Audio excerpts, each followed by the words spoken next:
കടലിലെ ട്രോളിംഗ് നിരോധിച്ചാലൊന്നും രമണിന് പ്രശ്നമല്ല. ഇന്റർനെറ്റിലെ ട്രോളിംഗിൽ മുഴുവനും രമണനുണ്ടല്ല. ഇപ്പൊ ഈ രമണ ഒരു ട്രോൾ മോഡലല്ലേ?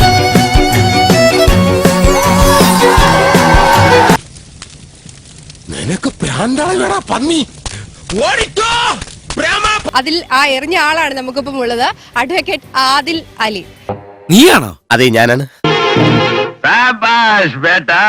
ആ ഒരു സമയത്ത് എങ്ങനെയാണ് അത് തോന്നിയത്, എടുത്ത് തിരിച്ചറിയാൻ വേണ്ടി? നിനക്ക് എങ്ങനെ കിട്ടി കുട്ടി ധൈര്യം? ഞാനും എൻ്റെ സഹപ്രവർത്തകരും ഞങ്ങൾ എല്ലാവരും ബാരിക്കേഡിനിപ്പുറം കൂടി നിന്നുകൊണ്ട് ഞങ്ങൾ മുദ്രാവാക്യം വിളിക്കുക മാത്രമായിരുന്നു ചെയ്തുകൊണ്ടിരുന്നത്.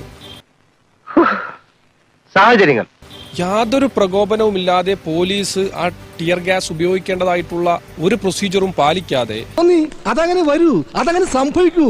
ഈ ലോകത്തിന്റെ ഒരു പോക്ക്. ഞങ്ങളുടെ ഇടയിലേക്ക് ഈ ടിയർ ഗ്യാസ് എറിയുന്ന സാഹചര്യമാണ് ഉണ്ടായത്.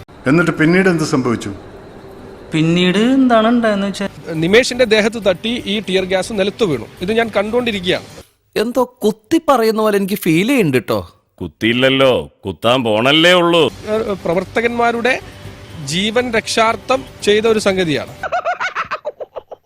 അത് രക്ഷിക്കാനല്ലേ, ജീവൻ രക്ഷിക്കാനല്ലേ. ജീവൻ അപകടപ്പെടുത്താനുള്ള തരത്തിൽ ചാടി വരുമ്പോൾ അതിനെ നല്ല ബലം പ്രയോഗിച്ച് തന്നെ അങ്ങോട്ട് മാറ്റണമല്ലോ. ആ മാറ്റലാണ് നടക്കുന്നത്. ഞാൻ കണ്ടുകൊണ്ടിരിക്കുകയല്ലേ. പുക ഉയരുമ്പോഴാണ് അതിലത് എടുത്ത് തിരിച്ചറിയുന്നത്.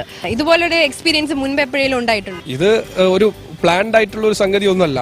പിന്നെ ഞാനിത് ചെയ്യുന്നത് എന്താന്ന് വെച്ചാൽ ഇതിൻ്റെ തൊഴിലിൻ്റെ ഭാഗമായതുകൊണ്ടും പിന്നെ എൻ്റെ സുഹൃത്തുക്കളുടെ പ്രത്യേക നിർബന്ധം മാനിച്ചുമാണ്. ഇപ്പൊ കാര്യങ്ങളെല്ലാം മനസ്സിലായല്ലോ? മനസ്സിലായി. അപ്പൊ എല്ലാം പറഞ്ഞ പോലെ ഇനി ഒട്ടും അമാന്തം വേണ്ട, അതിനങ്ങിട്ട് അമർത്തുക. എന്താണ്ട് മറന്നല്ല.